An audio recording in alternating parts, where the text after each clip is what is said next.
What's up guys, it's Tommy here and welcome to a brand new Liverpool transfer news and news roundup video where we will deliver to you guys the latest news regarding Liverpool FC. So if you enjoy these, leave a like, subscribe if you're new around here. And Liverpool are reportedly lining up a move for Bissouma, who is a very talented, explosive 24-year-old midfielder. He's a box-to-box midfielder and he's quite similar to Wijnaldum, who is all but certain to leave Liverpool at the end of the season. And the Sunday World is reporting that a potential deal to the value of £35 million is being discussed. The Kevin Palmer wrote, Bissouma was asked about his links with Liverpool earlier this week and he insisted that he's focused on finishing the season before considering his future. But Liverpool are expected to focus on signing players with a great potential who are pretty young rather than proven performers, and the signing of RB Leipzig's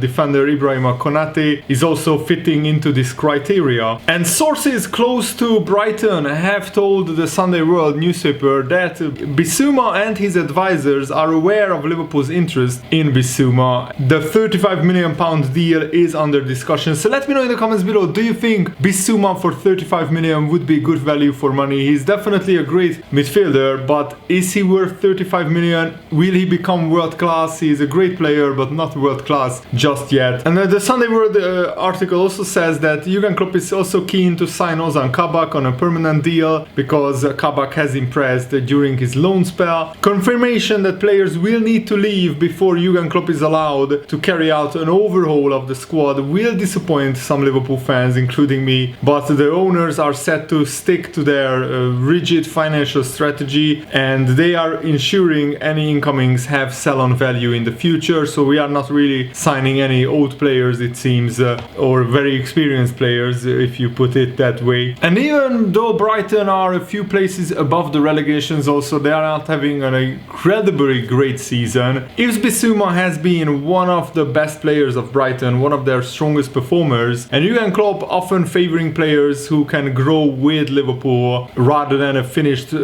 product. Bissouma would certainly match the specifications for the ideal target at Liverpool. And Wijnaldum has been one of the most consistent performers for the last 3 years. He has been an ever-present in the Liverpool midfield, so replacing him will not be an easy task. And Bissouma is at the right age, he's 24 years old, so I think him coming in would be really the perfect signing in terms of he could be a like-for-like replacement for Wijnaldum with a very similar skill set but 6 years younger.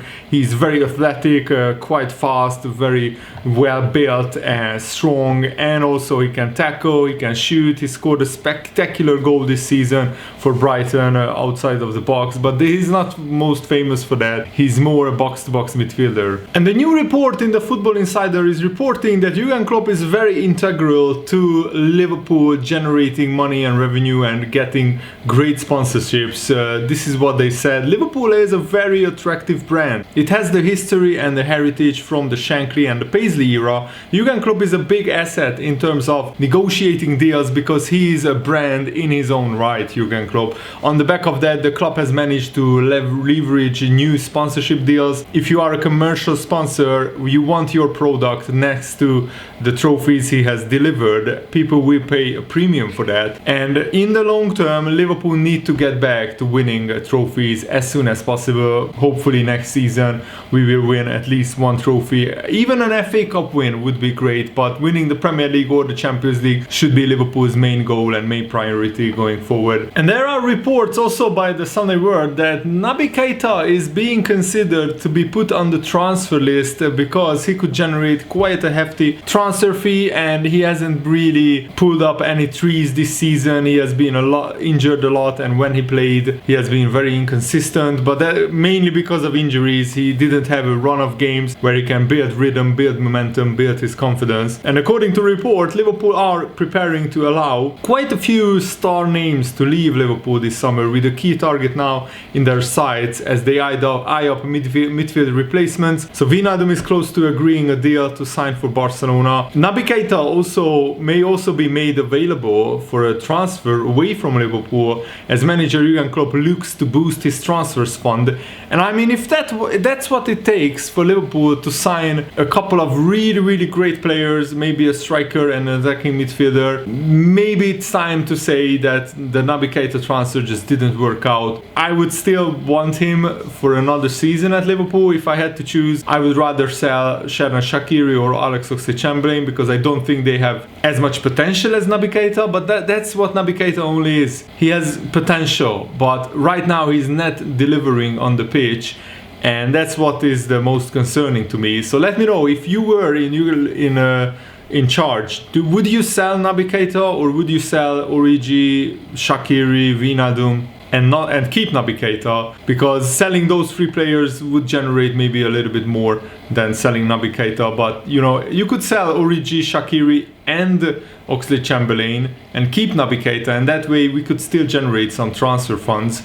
But I think it's a very interesting transfer conundrum for Jurgen Klopp. And there is a huge debate now at Liverpool. What do you do with the front three, who have been, apart from Salah, misfiring this season? And Jamie Carragher has advised Liverpool to break up their forward line in the summer, comparing the Liverpool's situation in the upcoming transfer window to those of rivals Manchester United. The famous front three options of Salah, Mane and Firmino have served Liverpool extremely well over the course of the last 4 seasons. But is it time to sell one of them, or do you just bring in another Diogo Jota type of signing and boost the attacking options that way? Signing Diogo Jota last year was the perfect example of how Jurgen Klopp could inject some fresh impetus up front with, Jota's injury, I think, really damaged Liverpool's season. He was out for almost 3 months, and that was really a terrible time to get injured. It's very difficult to determine exactly how Liverpool should go about the front three options, the attacking options for next season. Does Jurgen Klopp look to integrate new signings to add some firepower? Do Liverpool sell one of Mane or Firmino and get some huge transfer funds that way and go for a really big player in the summer, somebody like Erling Haaland? I don't think Firmino would generate a lot of money, but selling Mane right now, I think we could get at least 70-80 million pounds for him.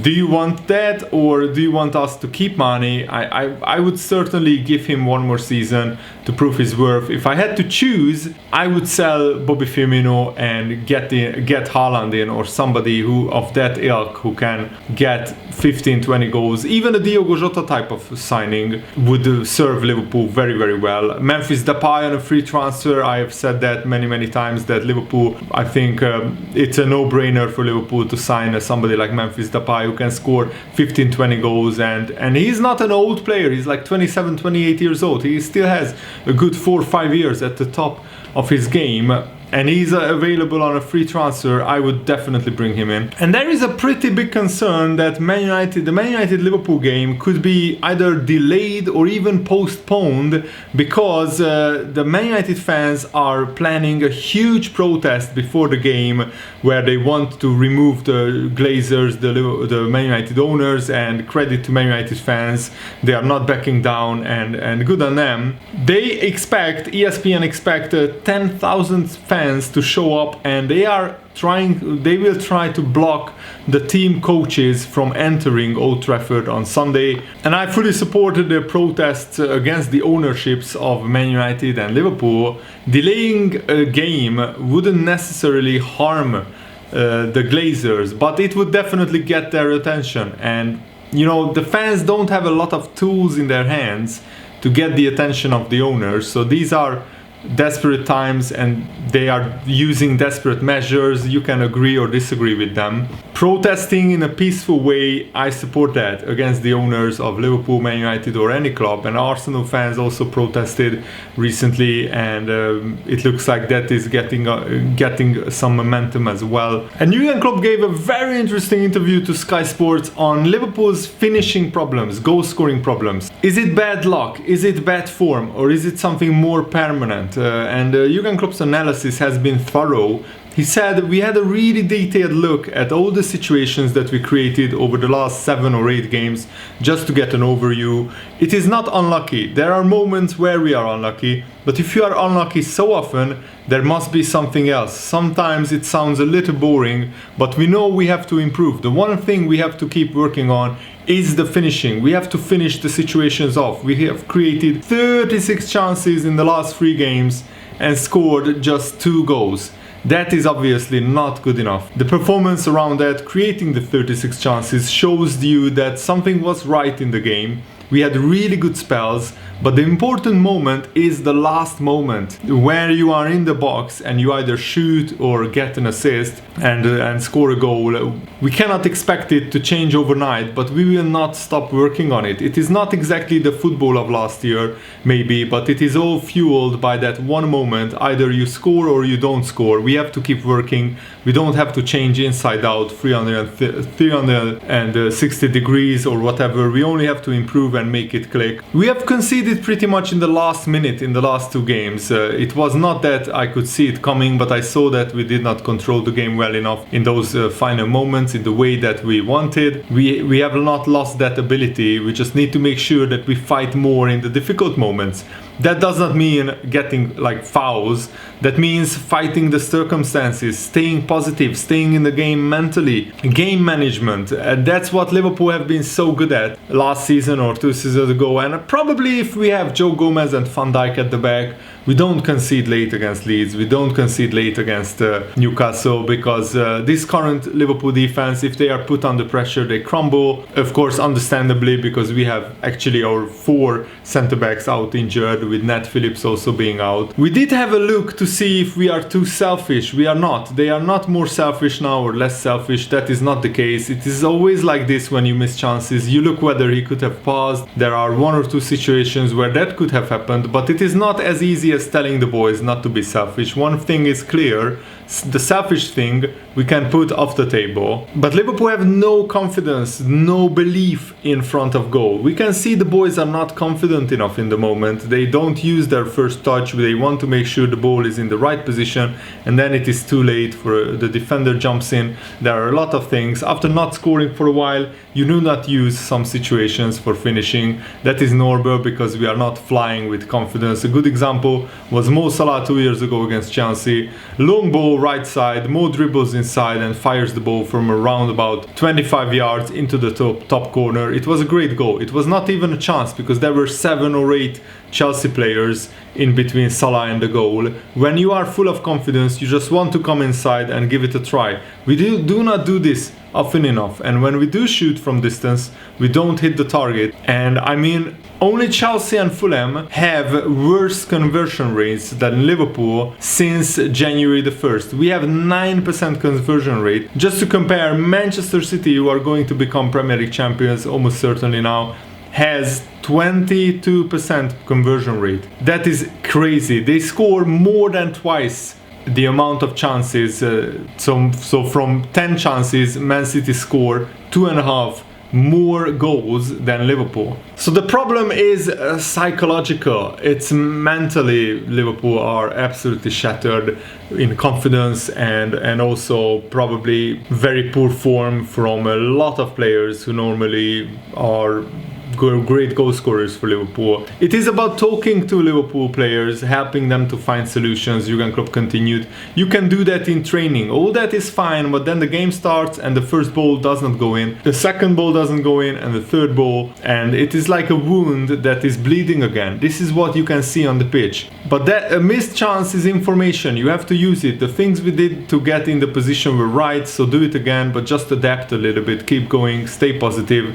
We will use this analysis to be better again next season, Jurgen Klopp said. Yeah, and also when you score the first chance like we did against Newcastle, the Liverpool players should have had more confidence from that, but we still didn't score the second or the third chance, and it was really annoying. Especially Mane's confidence in front of goal is just absolutely the lowest that it has ever been, probably. But what you have to do is just keep playing, keep going, and keep shooting and keep creating chances, and you just have to hope that sooner or later the chances will start going in. That's the only way to get out of this situation, in my opinion. Probably the top 4 is gone, but let's still try to finish the season strong and then solve the issues in the summer with the finishing training and buying some players who can score goals in the transfer market. And that's it for today's video. I really hope you guys enjoyed it. Thanks for watching. See you later.